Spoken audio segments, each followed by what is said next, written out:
Bonjour les coquettes, bienvenue sur ma chaîne, j'espère que vous allez bien. On se retrouve pour un petit make-up avec mes produits préférés du mois pour que vous puissiez les voir en action. Alors aujourd'hui, effectivement, j'ai décidé d'utiliser les produits que je vous ai présentés dans mon dernier bilan du mois, donc tous les produits que j'ai utilisés sur le mois de février. Si vous n'avez pas vu cette vidéo, je vous la mets ici en petit i et on va utiliser et je vais vous montrer en fait les produits qui sont dans ma catégorie top que j'ai vraiment beaucoup aimé utiliser ce mois-ci et du coup vous allez voir un petit peu le rendu tout simplement. Pour commencer, je vais utiliser la base de BH Cosmetics. Donc dans leur gamme Paradise Prime, ils ont fait pas mal de produits et différentes catégories. Moi j'ai la Illuminating et donc je vais en prendre un petit peu. C'est une texture crème assez banale, donc j'en prends un tout petit peu, hein, ça suffit, j'ai pas besoin de beaucoup, ça sent super bon. Je vous avais dit, hein, comme la brume fixatrice, ça sent l'ananas et la noix de coco, donc effectivement ça a une odeur de paradis. Donc c'est une base assez légère, légèrement collante, vraiment pas, c'est pas trop collant, mais il y a quand même le petit côté un peu agrippant. Elle a un petit côté lumineux, mais je sais pas si vous allez voir, c'est pas Glowy de chez Glowy, c'est vraiment ce qu'il faut.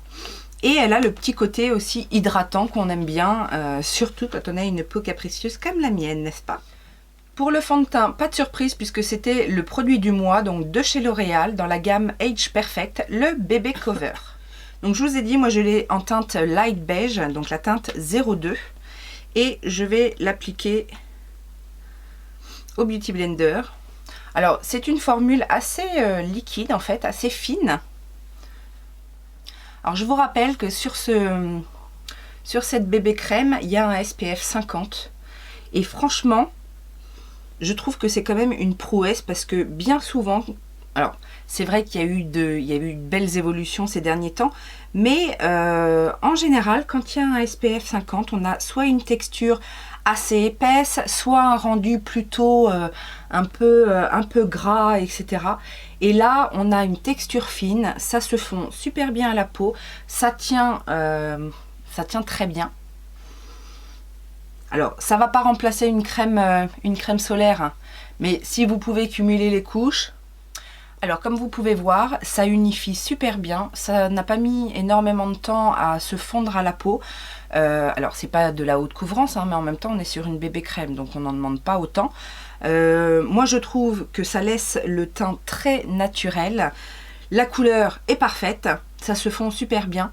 Alors effectivement, il ne va pas y avoir peut-être d'effet lissant ou floutant, etc. C'est ma peau, mais un petit peu en mieux au niveau de l'homogénéité du teint. Ça garde aussi la peau confortable. Alors j'irai pas jusqu'à dire que c'est hydratant, mais en tout cas, il n'y a pas d'inconfort en fait. Ça va pas au cours de la journée venir sécher la peau. Non, franchement, c'est un super produit qui m'a réellement bluffé chez L'Oréal. Alors j'en ai mis qu'une couche parce que moi, franchement, ça me convient très bien. Après, j'ai quelques petites imperfections. En ce moment, j'ai des petits boutons. Donc je vais utiliser du coup le correcteur de chez MAC, le 24 Heures Smooth Wear Concealer, que j'ai en teinte NC20 de mémoire, NC20 voilà, juste pour cacher un petit peu les petites cicatrices de boutons là, que j'ai actuellement. J'ai eu des gros stars. Et puis mes fameuses petites taches pigmentaires. Donc j'en mets un petit peu. Et je vais venir juste tapoter tout doucement, histoire de rajouter un petit peu de couvrance, mais... Pour les cernes, c'est pas une nouveauté, mais je vous avais dit que j'avais ressorti le Creaseless Concealer de chez Tarte, qui franchement me convient très très bien en ce moment. Donc j'en mets vraiment un tout petit peu dans le creux du cerne, ça je vous avais déjà montré, hein. J'en mets pas beaucoup. Un petit peu en extérieur, histoire de lifter la petite paupière tombante. J'ai oublié de vous en parler, mais lors d'une de mes dernières commandes Colourpop, j'avais eu en cadeau un pinceau, donc c'est le F10. Il se présente comme ceci, et en fait c'est un pinceau légèrement biseauté, vous voyez, assez dense, et je l'utilise principalement pour justement mon correcteur, et j'ai trouvé que c'était quand même une belle alternative, sans dire un dupe parce que ça n'est pas du tout la même forme, mais ça ressemble un petit peu au 146 de chez Zoeva. Alors celui-ci est beaucoup plus dense, les poils sont plus courts, donc moins souples, mais en termes de rendu, franchement je trouve que ça fait plutôt pas mal le job. Et si vous avez l'habitude de commander chez Colourpop, pourquoi pas l'essayer en guise de dupe, parce que franchement il fait bien le job et je pense qu'il est quand même moins cher. Alors j'ai pas vérifié, en plus moi comme je l'ai eu en cadeau dans une commande, je peux pas vous dire, mais donc le Creaseless Concealer, là j'en mets vraiment un tout petit peu, je remonte bien dans le creux du cerne pour bien illuminer le coin interne de l'œil, et après voilà, par petit tapotement je l'étire en fait tout doucement, et on a un résultat qui est naturel, qui est légèrement lumineux. Et je vous ai dit, le plus de ce produit-là, c'est qu'il reste lumineux toute la journée, je trouve. Pour poudrer l'ensemble de mon visage, ce sera avec la poudre Mineral Skin Finish de MAC en teinte Landscapade, qui est cette poudre légèrement marbrée en fait. Je vous avais dit que c'était une poudre de finition assez lumineuse. Donc je la mets de manière assez subtile, là, avec un M401 de chez Morphe, donc un pinceau un peu en dôme comme ça.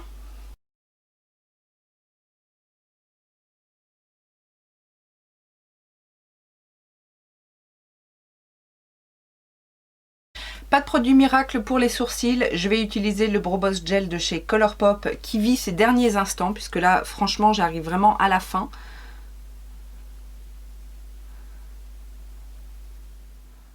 Pour le bronzer, ce sera la palette de chez Hourglass, donc la Ambient Lighting Edit Sculpture, donc celle des fêtes. Je vais utiliser aujourd'hui que le bronzer, donc qui est celui-ci, et qui s'appelle, je ne sais pas si c'est une édition limitée ou une édition permanente, il s'appelle Natural Bronze Light. Donc avec un petit pinceau biseauté, du coup je vous disais la palette est assez petite, donc j'adapte avec le pinceau.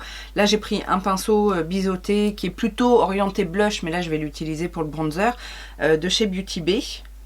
Parce que sinon après avec un pinceau plus grand, moi j'ai l'habitude de mettre le bronzer avec un pinceau plus grand, mais l'inconvénient c'est qu'après on va dans les pannes d'à côté.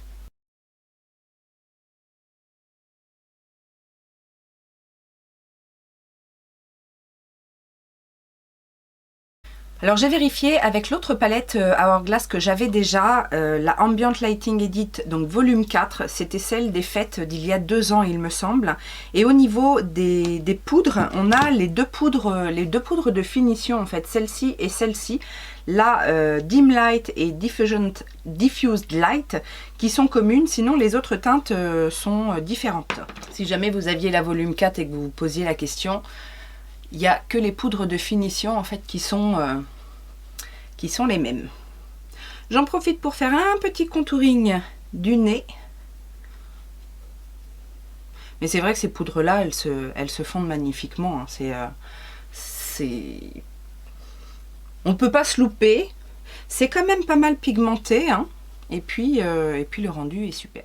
Du coup je vais également utiliser cette palette pour le blush, et je vais utiliser donc la teinte du milieu qui est la teinte Vibrant Flush, donc celle-ci. J'utilise le même pinceau parce que on est sur une teinte un peu corail qui va bien se fondre au bronzer.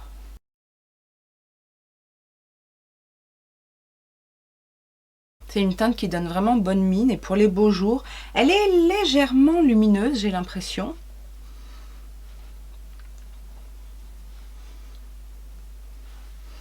On dirait que je reviens de vacances. Pour l'highlighter, par contre, je vous avais dit, moi j'aime bien quand ça pète un petit peu. Je vais utiliser la petite palette de chez Glamlight. Alors je me souviens plus le nom, mais c'est dans la gamme chocolat. Et du coup, je vais utiliser la teinte du milieu qui s'appelle Marshmallows. Donc je prends un petit pinceau comme ça, donc là c'est un Morphe et Jaclyn Hill, c'est le JH07. Alors je vous avais dit, c'est un highlighter quand même qui se voit bien, qui a un effet métallique et qui a en plus quelques micro paillettes. J'irais même jusqu'à dire de la nacre en fait, parce que enfin, c'est vraiment, je sais pas comment vous expliquer, c'est pas de la paillette, il n'y a pas de paillettes dedans en fait qui vont voler, mais l'éclat est tellement, tellement important que je pense qu'il doit y avoir, ouais, de la nacre paillette, mais bon, vous voyez que hein, on est sur un bel highlighter bien, bien comme je les aime quoi. Pour fixer le tout, je reviens chez BH Cosmetics Paradise Prime et cette fois c'est le setting spray, donc toujours en version illuminating. Alors il fait pas partie de mes préférés de ce mois-ci, mais je vous l'avais présenté le mois d'avant et franchement je trouve que c'est un très bon setting spray parce qu'il fait bien tenir le maquillage et il a ce petit côté lumineux, mais sans avoir lui par contre de nacre ou un côté doré ou quoi que ce soit.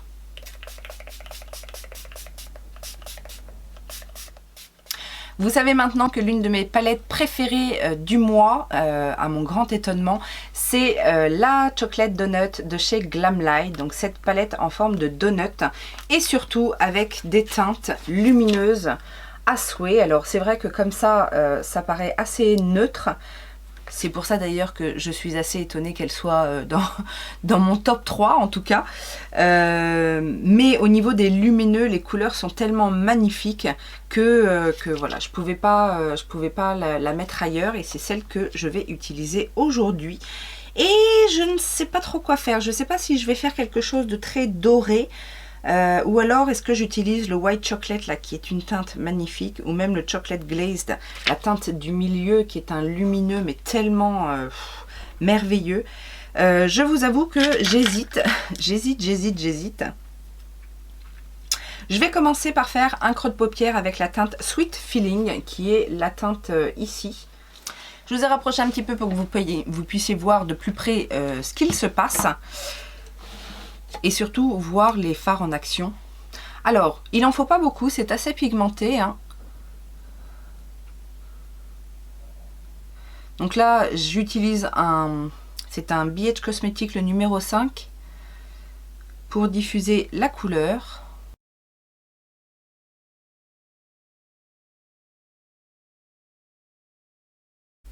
C'est la teinte que je vais également utiliser en ras de cils. De manière diffuse.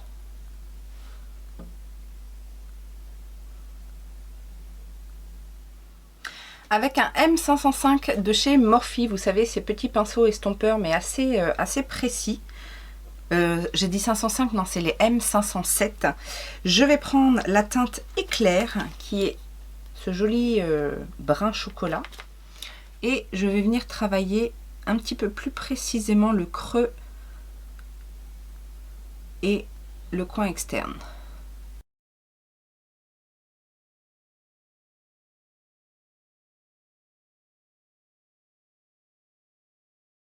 Pinceau plat, ici c'est un E60 de chez Sigma, donc pinceau plat assez large en fait. Et je vais prendre la teinte donc Chocolate Glaze parce que franchement cette teinte là est magnifique. Et je vais la poser sur toute la paupière mobile. Oh, non mais regardez l'intensité de ce fard. Donc je reviens bien jusqu'au coin interne. Je le diffuse dans les autres fards.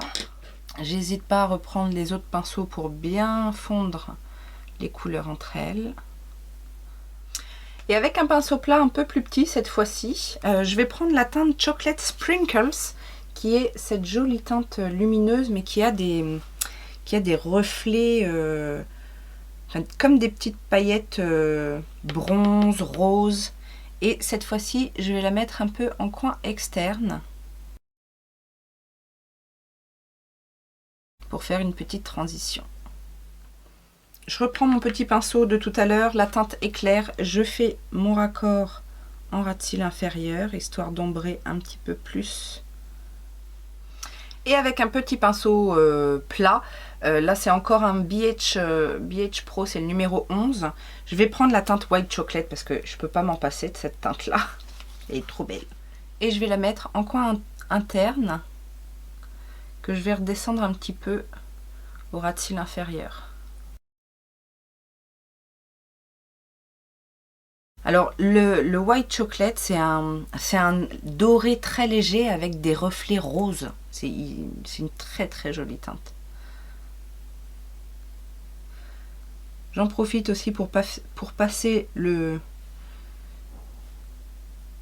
fard sous le sourcil, mais légèrement. Hein. Je reprends pas énormément de matière, c'est juste histoire de mettre un petit coup d'éclat. Et voilà. Voilà, le look est terminé. Donc j'ai mis au niveau de mon mascara et du crayon brun dans la muqueuse, c'est dans ma rotation make-up. C'est le By Terry qui est actuellement dans ma rotation. Et au niveau du crayon dans la muqueuse, c'est le 24-7 Glide On de chez Urban Decay en teinte Corrupt. Et bien évidemment, sur les lèvres, j'ai mis mon rouge à lèvres préféré du mois, le Melted Matte de Too Faced en teinte Pumpkin Spice. Et je l'ai rehaussé, ça je vous en ai pas parlé parce que c'est vrai que pour moi c'était pas une nouveauté, mais je les ai achetés il y a pas très longtemps.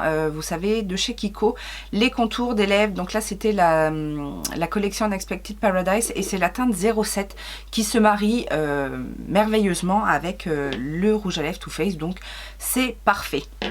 Voilà donc le look terminé. Donc c'est un look très chaud, très glowy comme j'aime.